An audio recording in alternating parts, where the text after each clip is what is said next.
بسم اللہ الرحمن الرحیم اللہم صلی علی سیدنا و مولانا محمد وعلی آلہ و اصحابہ وبارک وسلم.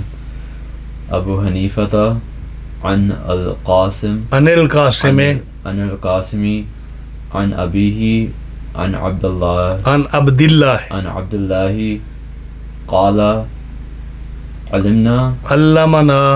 قال علمنا رسول اللہ صلی اللہ علیہ وسلم خطبۃ الحاجت یعنی النکاح ان الحمد للہ نحمدہ ونستعینہ ونستغفرہ ونستہدیہ من یہد اللہ فلا مضل لہ فلا مضل له ومن يضلل فلا هادي له ونشهد أن لا إله إلا الله ونشهد أن محمدا عبده ورسوله.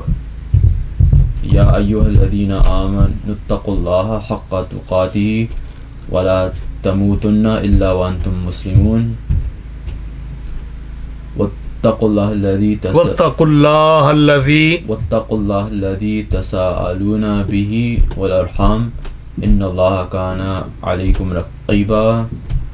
يا أيها الذين آمنوا اتقوا الله وقولوا قولا سديدا يصلح لكم أعمالكم ويغفر لكم ذنوبكم ومن يطيع الله ورسوله فقد فاز فوزا عظيما. جی بسم اللہ الرحمن الرحیم. کتاب النکاح یہ اسلام میں بڑا اہم چیپٹر ہے کتاب النکاح کا. اس میں جو ہے امام صاحب رحمۃ اللہ علیہ حدیث پاک نقل کرتے ہیں اور اس کے بارے میں نکاح کے بارے میں کہ یہ فرض ہے، واجب ہے، مستحب ہے، مباح ہے، حرام ہے، حلال ہے، مکروہ ہے، اس ساری قسموں میں آتی ہے. اگر کسی آدمی کو گناہوں میں پڑنے کا خطرہ ہو اور وہ افورڈ کر سکتا ہو نکاح کو، اور اگر اس کو ہے کہ میں نکاح نہیں کروں گا تو میں حرام میں پڑ جاؤں گا، میں مجھ سے گناہ زنا وغیرہ کا سرزد ہوگا، اس کے لیے فرض ہے کہ وہ نکاح کرے. اگر وہ افورڈ بھی کر سکتا ہے اور اس کو خطرہ بھی ہے گناہوں کا تو اس کے لیے فرض ہے کہ وہ نکاح جو ہے نا وہ کرے کہیں نہ کہیں. اور جو ہے نا عربی میں فرض اور واجب اس کو علماء ایک ہی صف میں شمار کرتے ہیں کہ فرض کہہ لو یا واجب کہہ لو، یہ تھوڑا تھوڑا فرق اس میں ہے.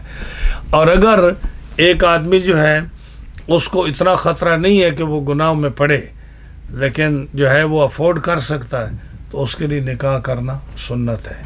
اس لیے فرمایا کہ النکاح من سنتی، نکاح میری سنت ہے. فمان راغب عن سنتی، جو میری سنت سے ہیر پھیر کرتا ہے اس کو نہیں قبول کرتا فلیس منی، وہ ہماری امت میں سے نہیں ہے، یعنی ہمارے طریقے پر نہیں ہے وہ. تو یہ نکاح جو ہے نا سنت مؤکدہ ہے. جو آدمی افورڈ کر سکتا ہے اور اس کو خطرہ نہیں ہے گناہ کا، اس کے لیے سنت ہے نکاح کرنا. اور اگر کوئی آدمی جو ہے اس کو یہ خطرہ ہے کہ میں نکاح کرنے کے ساتھ میں گناہوں میں مبتلا ہو جاؤں گا، اگر اس کو یہ ہے کہ میں نکاح کروں گا تو میں گناہوں میں مبتلا ہو جاؤں گا، کوئی ایسی صورت ہے تو اس کو نکاح کرنا منع ہے، نکاح حرام ہے اس کے لیے کرنا. اور اگر کسی آدمی کو ہے کہ وہ جو ہے نکاح کو اس کے کرنے نہ کرنے میں اس کو کوئی فرق نہیں پڑتا، اس کو گناہ کا بھی خطرہ نہیں ہے، کرنے میں بھی گناہ کا خطرہ نہیں ہے، نہ کرنے میں بھی گناہ کا خطرہ نہیں ہے، اور وہ افورڈ بھی کر سکتا ہے لیکن اس کو کسی کا معاملہ نہیں تو اس کی نکاح مباح ہے، جائز ہے، وہ کرے تب اس کی مرضی، نہ کرے تب اس کی مرضی. جیسے آپ دیکھتے ہیں کہ کتنے بزرگ ہیں جنہوں نے نکاح نہیں کیا.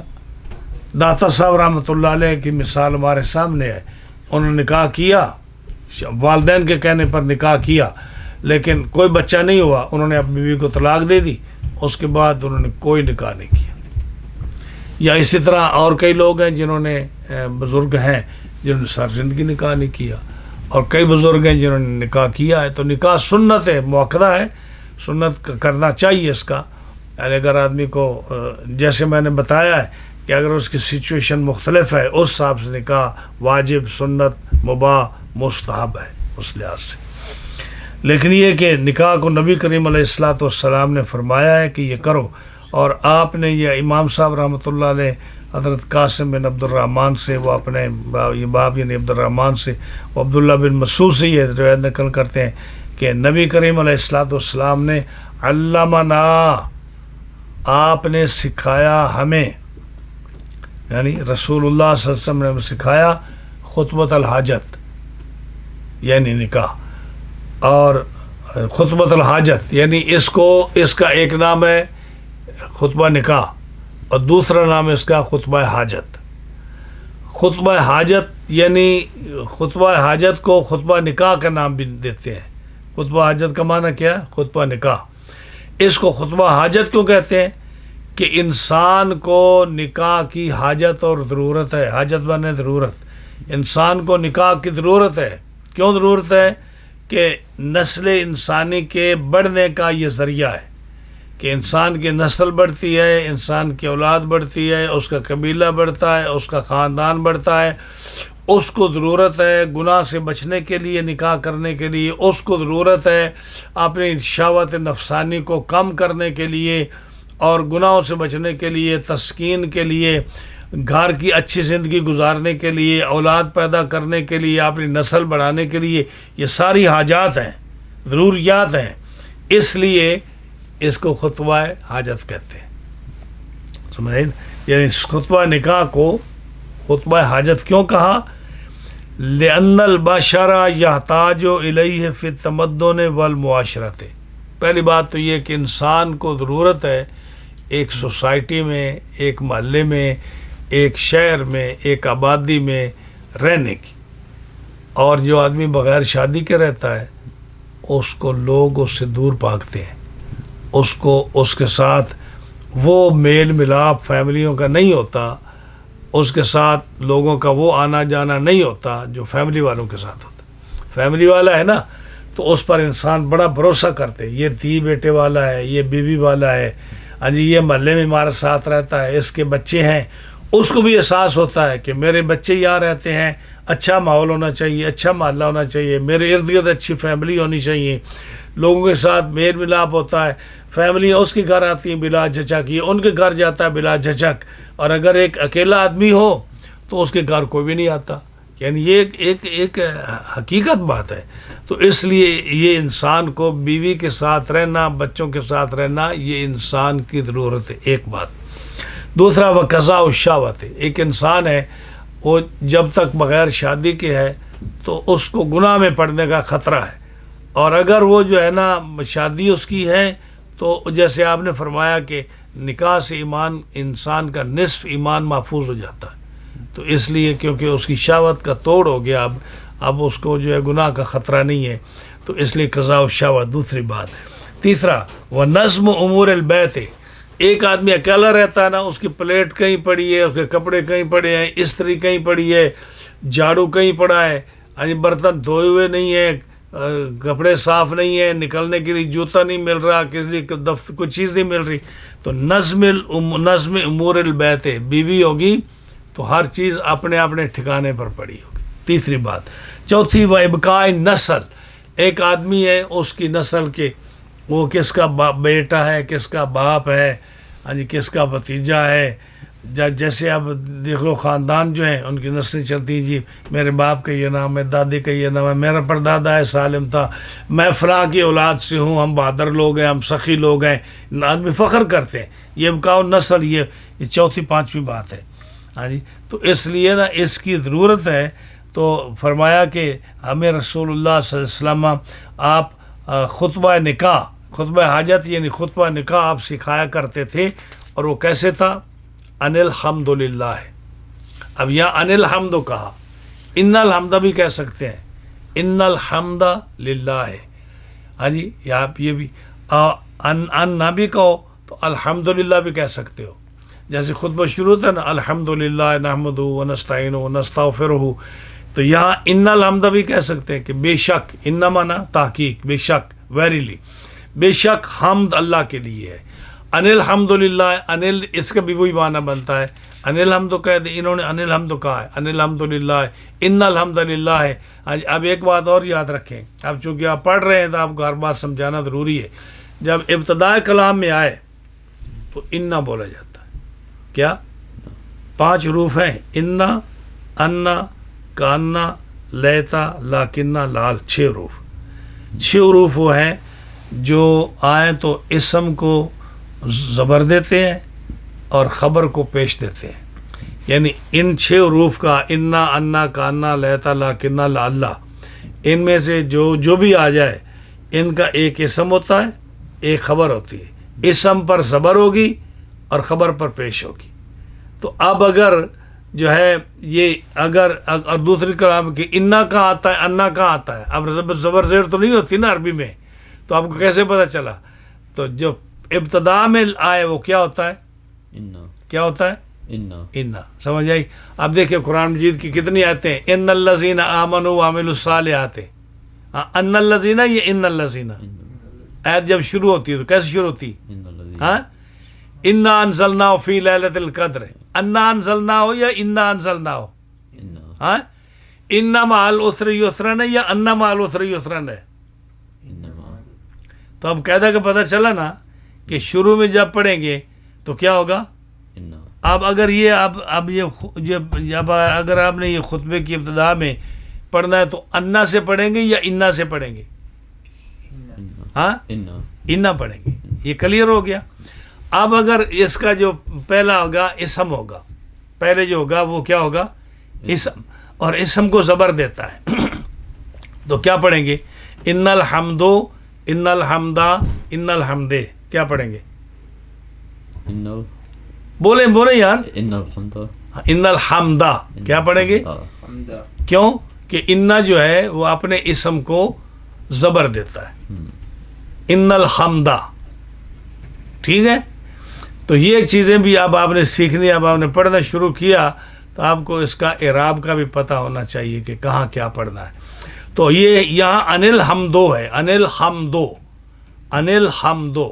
اگر یہ انا پڑھیں تو پھر کیا پڑھیں گے؟ ان الحمدہ. انا پڑھیں جو کہ نہیں ہے، کیونکہ آپ نے ان الحمدو سے خطبہ شروع فرمایا تو ان الحمدو میں اب زبر نہیں پڑھیں گے، ان الحمدو کہیں گے. لیکن جب انا اگر آپ انا سے پڑھیں، ہاں جی، اگر اپنی طرف سے کوئی آپ خطبہ پڑھیں اور شروع میں آپ پڑھیں گے تو ایک تو انا نہیں پڑھیں گے کیونکہ ابتدا میں انا آتا ہے، اور دوسرا یہ کہ حمد جو ہے اس کا اسم ہوگا تو اس پر زبر آئے گی. ان الحمد للہ. ٹھیک ہے؟ باقی گرامر انشاءاللہ آہستہ آہستہ اس کی بڑے اس کے لمبے چوڑے جو ہے نا اسباق ہیں، تو اس لیے اس کو آہستہ آہستہ کر کے جو بھی آپ کو بعد میں بتاؤں آپ اس کو یاد رکھتے رہیں. ان الحمد للہ، فرمایا ان الحمد للہ، یہ آپ نے خطبہ شروع فرمایا. نحمدہ. اب دیکھیں یہ نحمدہ یہ صیغہ جمع متکلم کا ہے نا. اب وہی تقریر جو میں نے بتائی تھی. کیوں کہ سب لوگوں کو ملا کر ہم اللہ کی حمد بیان کرتے ہیں تاکہ ہم گناہ گار ہیں، ہماری حمد ہو سکتا ہے اللہ قبول نہ فرمائے، لیکن جب اب ہم اس حمد میں نیک آدمیوں کو بھی شامل کریں گے نا کہ ہم سب اللہ کی حمد بیان کرتے ہیں تو اللہ قبول فرمائے گا. ہاں جی.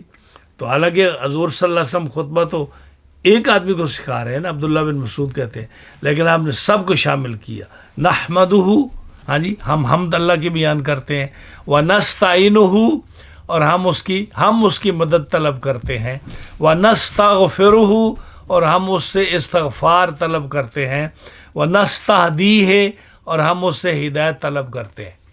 یہ سین تے جب آتا ہے نا، یہ باب استفعال ہے اس طرف کا، یہ بھی آگے آئے گا. تو اس سین تے جب کسی صیغے میں آتا ہے تو اس کا معنی ہوتا ہے طلب کرنا. جب سین تے آئے تو کیا معنی ہے؟ طلب کرنا. تو یہاں کیا ہے؟ نستعینہ، ہم مدد طلب کرتے ہیں اللہ سے. ونستغفرہ، ہم بخشش طلب کرتے ہیں اللہ سے، ونستہدیہ، ہم اللہ سے ہدایت طلب کرتے ہیں۔ یہ سین تے ہی بتاتا ہے کہ اس کا معنی یہ کرنا ہے آپ نے۔ آگے من یہد اللہ ہو، جس کو اللہ ہدایت دے، فلا مضل لہ، اس کو کوئی گمراہ کرنے والا نہیں ہے۔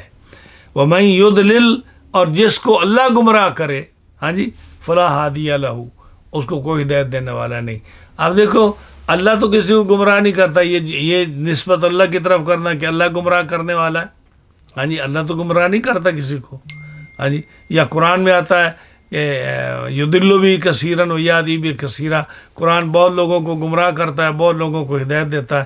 تو معنی کیا ہے؟ یعنی جو آدمی قرآن کو صحیح نیت سے نہ پڑھے، جو آدمی اللہ تعالیٰ کے ساتھ کفر کرنے کی اس نے ٹھان لی ہو، ہر بات میں مخالفت کرتا ہے، تو اللہ اس کو گمراہ کرتا ہے، اس کو ہدایت دیتے نہیں۔ ہدایت اس کو دیتا ہے جو تلاش کرنے، ہدایت تلاش کرنے کے لیے نکلے۔ جب ایک آدمی نکلے کہ میں ہدایت تلاش کرنی ہے، مجھے یا اللہ مجھے سیدھا راستہ دکھا، تو اس کو قرآن بھی سیدھا راستہ دکھا دیتا ہے، اللہ بھی سیدھا راستہ دکھا دیتا ہے۔ اور جو کہے کہ میں جو ہے نا اللہ کا انکار کرتا ہوں علیہ باللہ، اور ان کی نعمتوں کا انکار کرتا ہوں، میں سیکھنا ہی نہیں چاہتا، اللہ اس کو کیسے ہدایت دے گا؟ تو فرمایا کہ جس کو گمراہ کرے اس کو کوئی ہدایت دینے والا نہیں۔ وَنَشْهَدُ، یہ بھی جمع کا صیغہ ہے، اور ہم گواہی دیتے ہیں۔ نشہد کا معنی کیا ہے؟ ہم گواہی دیتے ہیں، جمع کا صیغہ۔ ہم گواہی دیتے ہیں کہ اللہ الہ الا اللہ، اس کے علاوہ کوئی معبود نہیں۔ وَنَشْهَدُ، اور ہم گواہی دیتے ہیں، انا، اب دیکھو اب انا پڑھیں گے، کیوں کہ مڈل آف دا کلام میں آیا انا۔ نشہد کے بعد کیا پڑھیں گے؟ انا، مڈل آف دا کلام آیا، انا نہیں پڑھیں گے۔ وَنَشْهَدُ انا، تو اب آگے کیا پڑھیں گے؟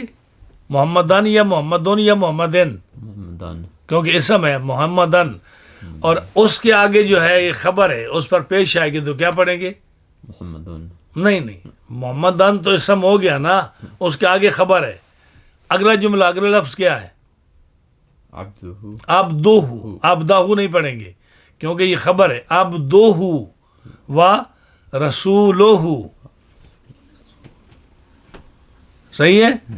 وَنَشْهَدُ انا نہیں پڑھیں گے، وَنَشْهَدُ انا محمدن، آگے عبدہ و رسولہ، عبد بھی خبر ہے، رسول بھی خبر ہے، تو اس کو پیش پڑھیں گے۔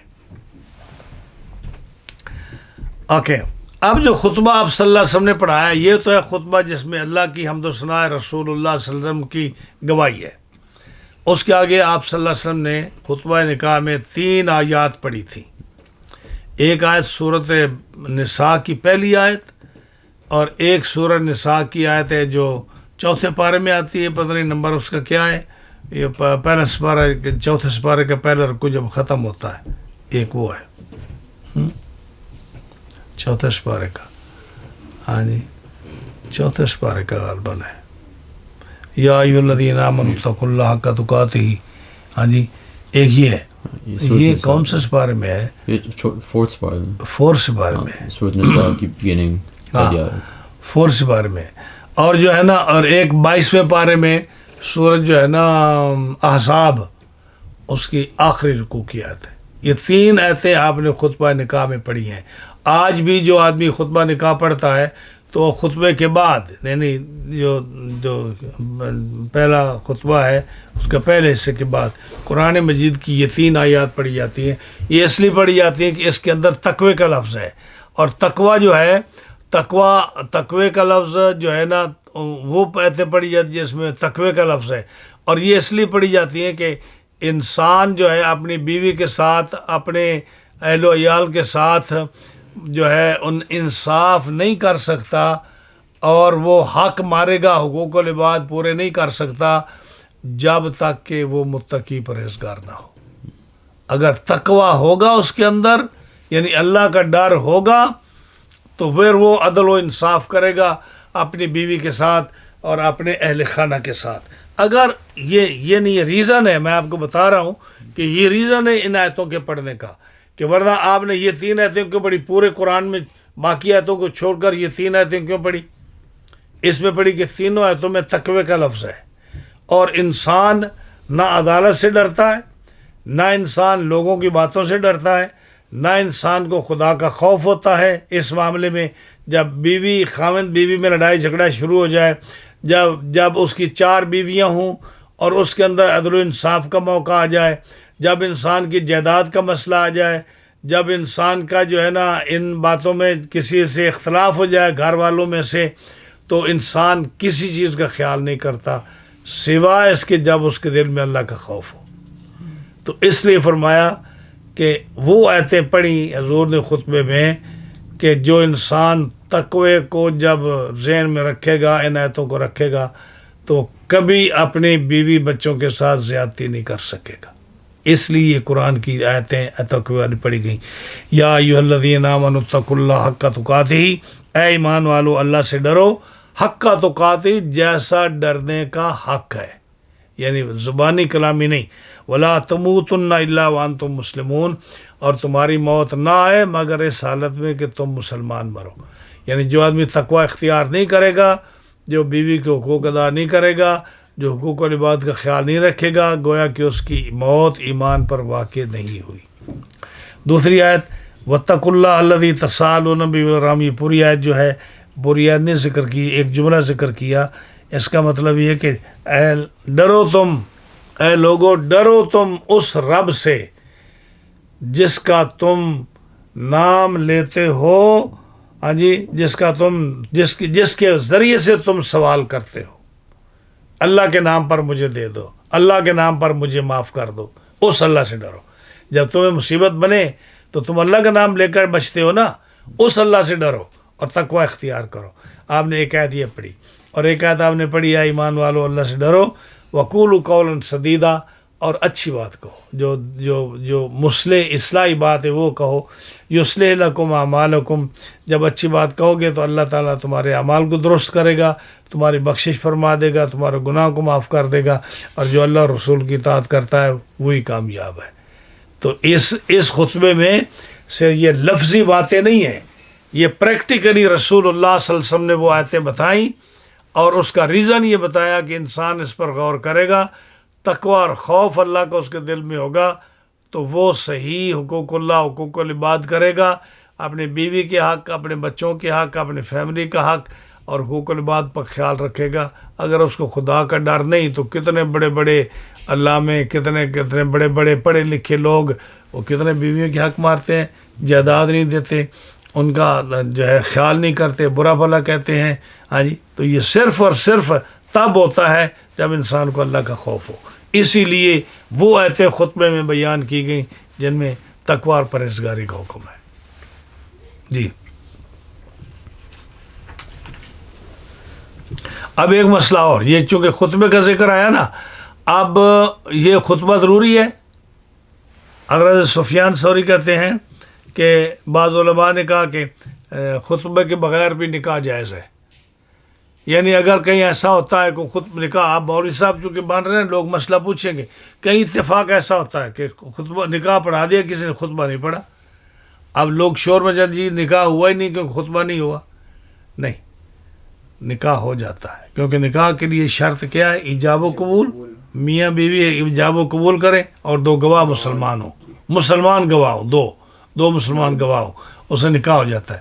اور مسلمانوں کا 2 گواہوں کا مسلمان ہونا ضروری ہے، آزاد ہوں، ہاں جی، عاقل ہوں، پاگل نہ ہوں، بالغ ہوں، بچے نہ ہوں، مسلمان ہوں، کافر نہ ہوں، آزاد ہوں، غلام نہ ہوں، شاہدین عاقلین بالغین مسلمین حرین۔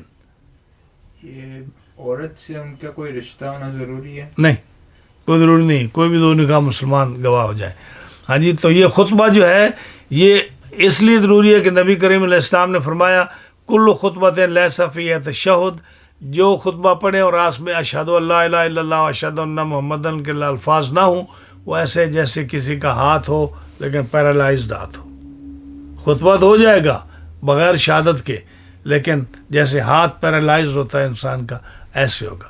تو خطبے میں کلمہ شہادت کو ہونا ضروری ہے۔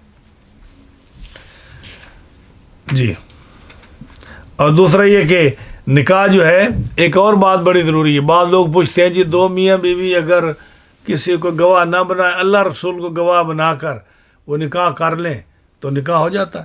اکثر لوگ یہ پوچھتے ہیں. ان کو کہو کہ جو اللہ رسول کو گواہ بنانے والے ہیں نا وہ بدکاری کرنے والے ہیں اللہ رسول کو گواہ بنا کے کہ ہم یہ گناہ کر رہے ہیں, اور اس پر اللہ رسول کو گواہ بنا کر گناہ کر رہے ہیں. گواہ نکاح کے لیے نبی کریم علیہ السلام نے فرمایا کہ نکاح کرو, اس کا اعلان کرو, یعنی میکسیمم لوگوں کو پتہ ہو, سوسائٹی کے لوگوں کو کہ یہ دو آدمیوں کا نکاح ہو رہا ہے, اور میکسیمم لوگوں کو پتہ ہو کہ یہ ڈھول بج رہا ہے, یہ جو ہے کوئی اعلان ہو رہا ہے, یہ مسجد میں نکاح, اور فرمایا مسجد میں نکاح کرو. مسجد میں نکاح کرنے کا مطلب یہ ہے کہ محلے کے سارے لوگ مسجد میں آتے جاتے ہیں, مسجد میں نکاح ہوگا تو ہر ایک کو پتہ چلے گا. اور دف بجاؤ گے تو لوگوں کو پتہ چلے گا کہ دف بجی ہے, کہ ڈھول بجا, کیا جی یہ نکاح ہو رہا ہے. اور اعلان کر کے نکاح کرو تاکہ چوری کا نکاح نہ ہو, جیسے لوگ چھپ کر نکاح کرتے ہیں.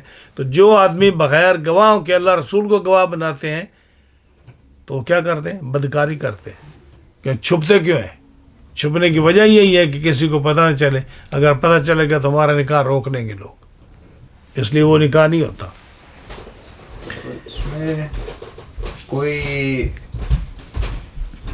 دو گواہوں کے کر لیتا ہے نکاح گھر کے اندر بیٹھ کے, اور نیت یہ ہوتی ہے کہ زیادہ لوگوں کو معلوم نہ چلے, لیکن دو گواہ مسلمان ہیں. لیکن فرسٹ آف آل تو نکاح تو ہو جائے گا, کیونکہ دو گواہ جو ہے نا ان کو بھی پتہ ہونا ضروری ہے کہ دو گواہ بھی نکاح کر. لیکن وہ کیوں چھپ کے کیوں کرتا ہے, اس کا کیا ریزن ہے؟ اگر تو جائز ریزن ہے تو کوئی حرج نہیں, ہاں جی. اور اگر ویسے کوئی شرارت ہے تو پھر تو ان کو نکاح چھپ کر نہیں کرنا چاہیے. مگر کئی ریزن ہوتے ہیں نا کہ جائز ریزن بھی ہوتے ہیں. جائز ریزن ہوتے ہیں کہ ایک آدمی ہے اس کی افورڈ نہیں کر سکتا زیادہ آدمیوں کو مسجد میں بلانے کے لیے. ایک آدمی ہے اس کی مجبوری ایسی ہے کہ اس کی دشمنی ہے, اور وہ جو ہے مطلب ہے کہ نکاح تو جائز ہے, میاں بیوی راضی ہیں, اس کے والدین راضی ہیں, لیکن وہ کسی کو بلانا نہیں چاہتے کیونکہ فتنے کا ڈر ہے, کوئی اس طرح کا خرابی ہے, ٹائم تھوڑا ہے, وقت تھوڑا ہے, کئی ایک مسائل ہوتے ہیں. کوئی چگلی نہ کر دے گورنمنٹ کو, اگر کوئی دوسرا نکاح کر رہا ہے امریکہ میں جیسے, یہاں جائز نہیں ہے دوسرا نکاح, اور اگر کوئی دوسرا نکاح کر رہا ہے اچھا تو یہ ہاں مطلب کوئی اگر جائز صورت ہے اس میں کوئی حرج نہیں. چلیں جی آگے چلیں. ابو حنیفہ عن زیاد عن زیاد عن عبد اللہ ابن الحارث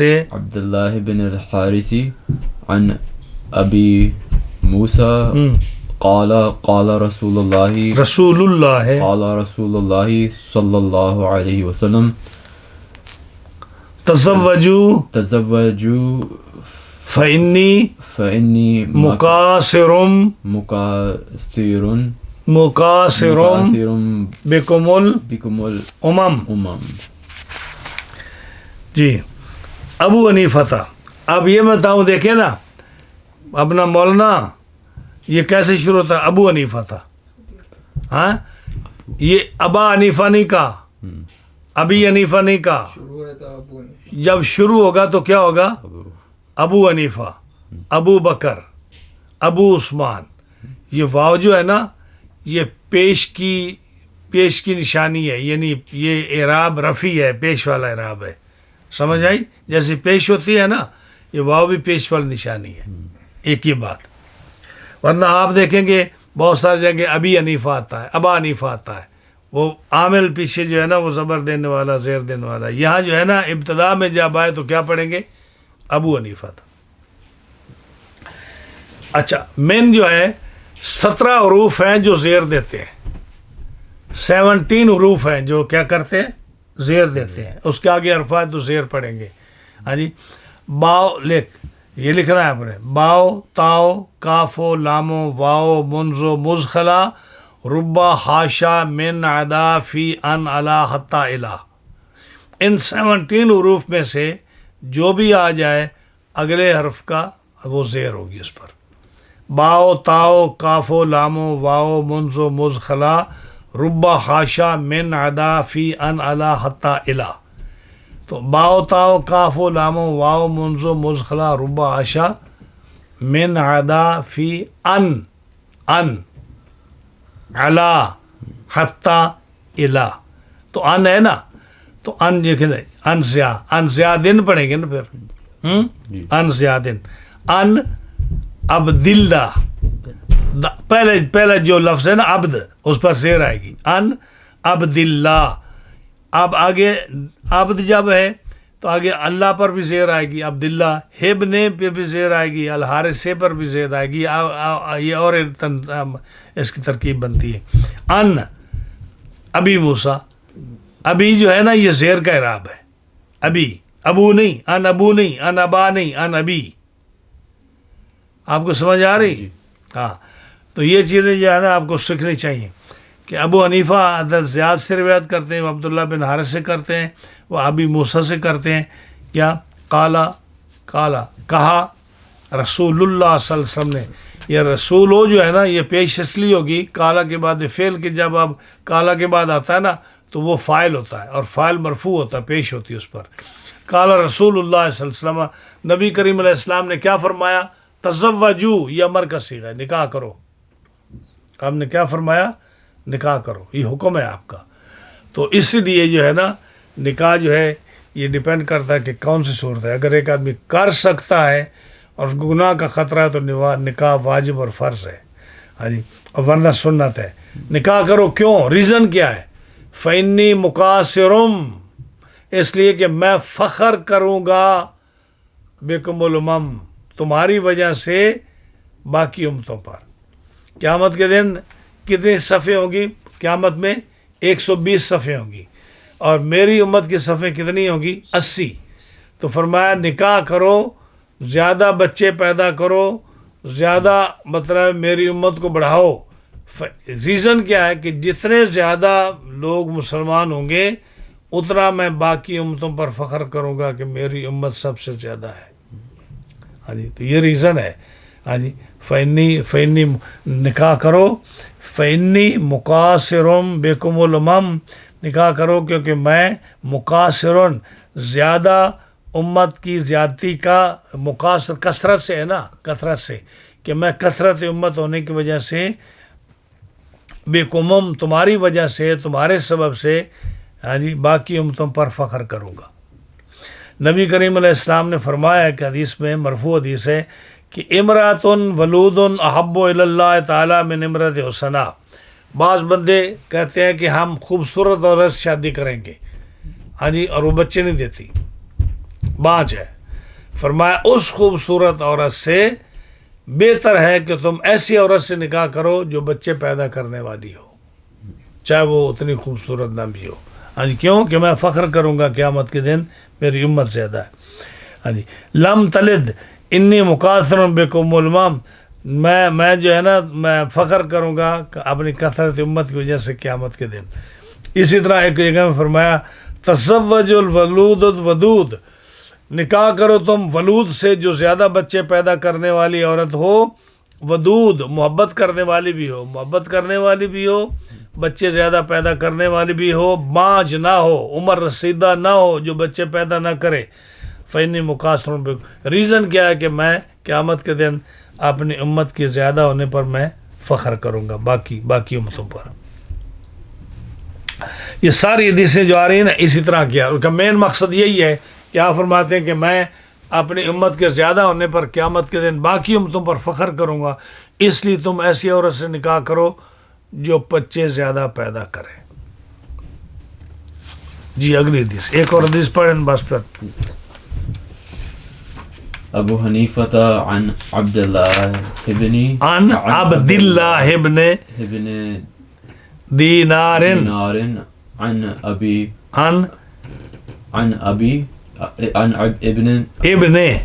ابن عمر قال رسول اللہ صلی اللہ علیہ وسلم انکحوا جواری الشباب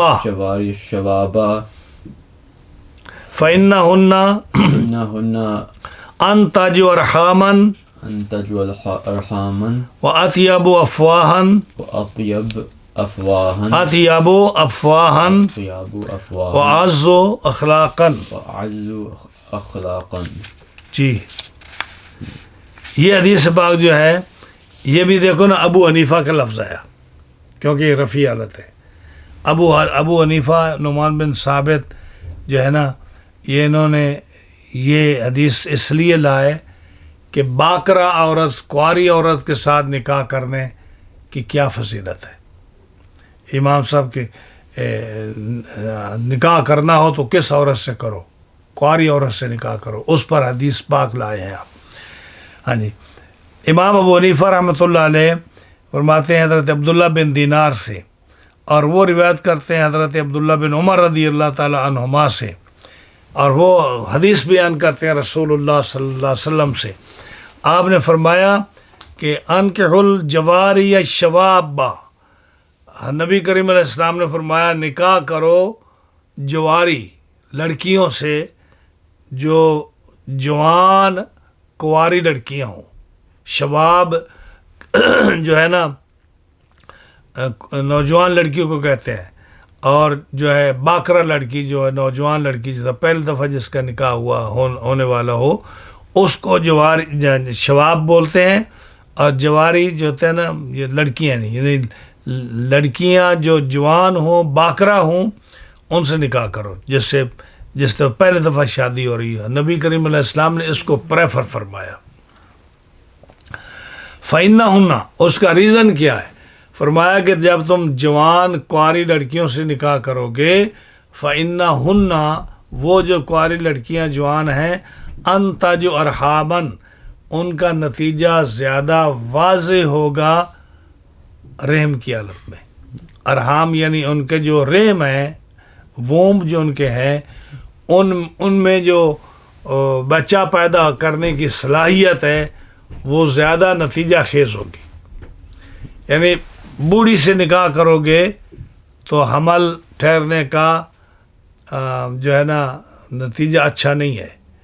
بوڑھی عورت کو حمل نہیں ٹھہرتا عمر جب زیادہ ہو جائے. جیسے آج کل کی تحقیق بھی ہے، لوگ کہتے ہیں جی 30-35 سال سے اوپر لڑکی چلی جائے تو حمل نہیں ٹھہرتا.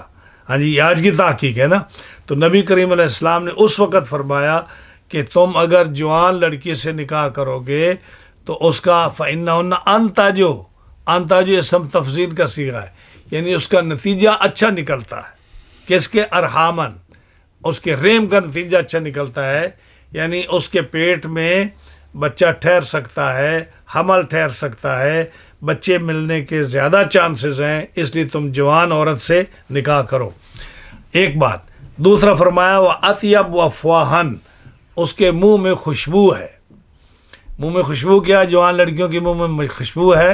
اب مسئلہ ایسا ہے کہ ہمیں وضاحت اس کی کرنی پڑتی ہے کہ اگر آپ لڑکے سے شادی کریں گے جس کی دوسری بار شادی ہے، تیسری بار شادی ہے، چوتھی بار شادی ہے، یعنی آپ متعلقہ عورت سے نکاح کریں گے یا بیوہ عورت سے نکاح کریں گے تو اس نے پہلے 1-2 خاوندوں کو دیکھا ہوا ہے.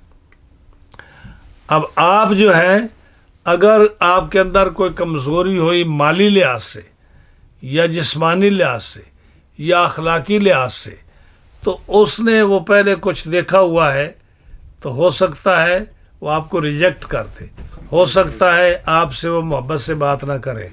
جب وہ ناخوش ہو تو گھر میں ہر وقت لڑائی رہے. ہاں جی. تو فرمایا اس لیے کہ جو کنواری لڑکی ہوگی اطیب افواہن اس نے پہلے کچھ نہیں دیکھا، اس نے پہلی بار جو یہ چانس دیکھا ہے شادی والا تو اس کو تیرے ساتھ رہنا اس کو بڑا خوشگوار لگے گا. وہ تیرے ساتھ پیار سے باتیں کرے گی، وہ سمجھے گی سب کچھ یہی ہے، اس نے پہلا کوئی ایکسپیرینس اس کا نہیں ہے.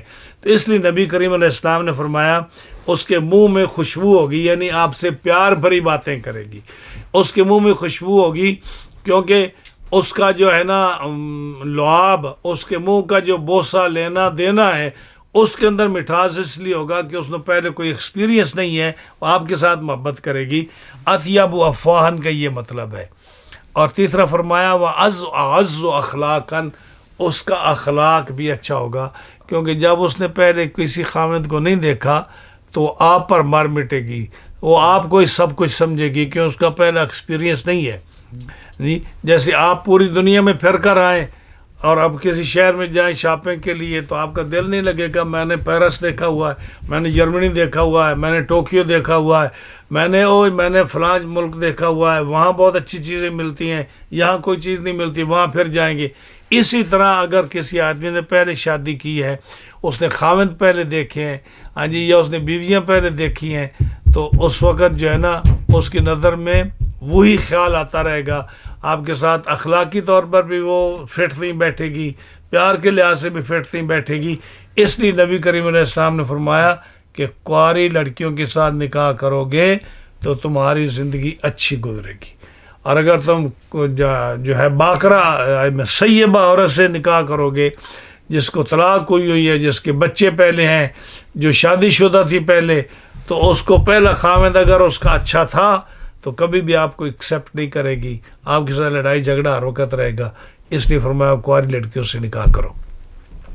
اسی طرح ایک حدیث نقل کرتے ہیں کہ حضرت عائشہ صدیقہ ام المومنین رضی اللہ تعالی عنہ حضور سے پوچھتی ہیں کہ یا رسول اللہ صلی اللہ علیہ وسلم مجھے ایک بات بتائیے۔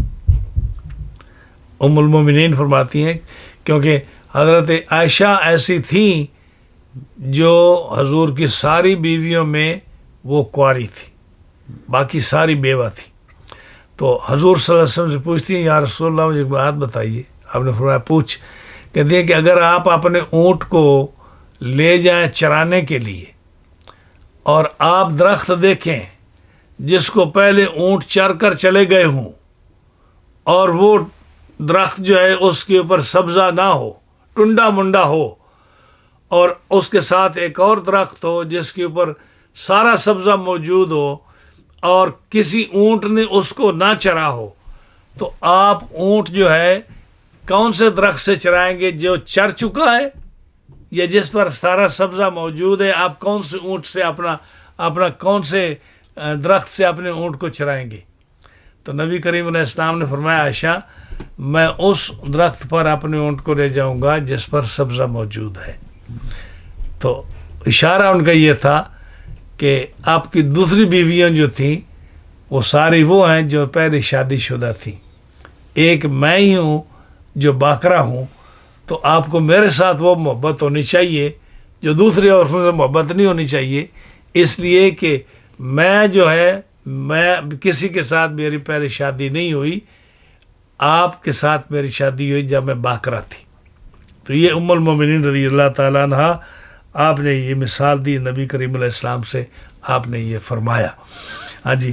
تو اسی طرح حضرت قرآن مجید فرماتا ہے، یہ جو سورۃ واقعہ ہے اس میں انا انشأناہن انشاء فجعلناہن ابکارا، جو جنت کی حوریں ہیں ان کی تعریف جو قرآن نے فرمائی ہے کہ فرمایا وہ ایسی ہوں گی جو باکرہ ہوں گی، کسی کے ساتھ ان کا پہلے نکاح نہیں ہوا ہوگا، کسی مرد نے ان کو ٹچ نہیں کیا ہوگا، وہ ساری زندگی آپ کے انتظار میں بیٹھی ہوں گی، جب آپ کا نکاح ہوگا تو آپ ان کو بالکل باکرہ پائیں گے، اور وہ ایسا سبزہ دار درخت ہوں گی جس کو کسی نے چرا ہوگا۔ ایک تو یہ بات۔ دوسرا جو ہے نا سورۃ الرحمن میں فرمایا لم یطمثہن انس قبلہم ولا جان، کہ جو جنت کی حوریں ہیں وہ ایسی باکرہ ہوں گی، ایسی پاک باز ہوں گی کہ ان کو کسی انسان نے اور نہ کسی جن نے ان کو چھوا ہوگا۔ تو کیا مطلب کہ جو قرآن اور حدیث جو ہے اس میں جو وضاحت ہے کہ جنت کی حوریں جو ہیں باکرہ ہوں گی، ان کو کسی انسان یا جن نے ٹچ نہیں کیا ہوگا۔ تو نبی کریم علیہ السلام نے بھی یہی فرمایا کہ آج تم اگر کسی باکرہ عورت سے نکاح کرو گے تو اس کو آپ کیسے پاؤ گے؟ ایک تو آپ کی اولاد اس سے بڑی آسانی سے پیدا ہوگی، کیونکہ ان کے رحم جو ہیں ان کو نتیجتاً اس کے اولاد اس سے زیادہ پیدا ہوگی۔ بوڑھی عورتوں سے اولاد پیدا نہیں ہوگی ہاں جی، اور ایک تو اولاد کے لحاظ سے وہ آپ کو اچھا نتیجہ دیں گی۔ دوسرا ان کی گفتگو جو ہے وہ ان کا اخلاق بہت اچھا ہوگا، آپ سے گفتگو بڑی اچھی کریں گی، کیونکہ انہوں نے پہلے کسی ہسبینڈ کو نہیں دیکھا، ان کو کوئی پہلا ایکسپیرینس نہیں ہے۔ تیسری بات یہ ہے کہ اطیب افواہن، ان کے منہ کا مٹھاس بہت اچھا ہوگا. یعنی ان کی ایک تو یہ کہ جب آپ ان سے محبت پیار کے ساتھ رہیں گے تو ان کی گفتگو بھی اچھی ہوگی, ان کے منہ کا ذائقہ بھی اچھا ہوگا, ان کا کوئی ایکسپیرینس بھی اور نہیں ہوگا, سب کچھ آپ ہوں گے تو آپ پر مر مٹیں گی. تو اس نے فرمایا کہ کنواری عورتوں سے نکاح کرو, بوڑھی عورتوں سے اور جو ہے شادی شدہ عورتوں سے یا طلاق شدہ عورتوں سے, سیبہ عورتوں سے نکاح نہ کرو. ہاں جی, تو میری امت بھی زیادہ بڑھے گی, آپ کی زندگی بھی اچھی گزرے گی. یہ آپ صلی اللہ علیہ وسلم نے اپنی امت کو یہ پیغام دیا.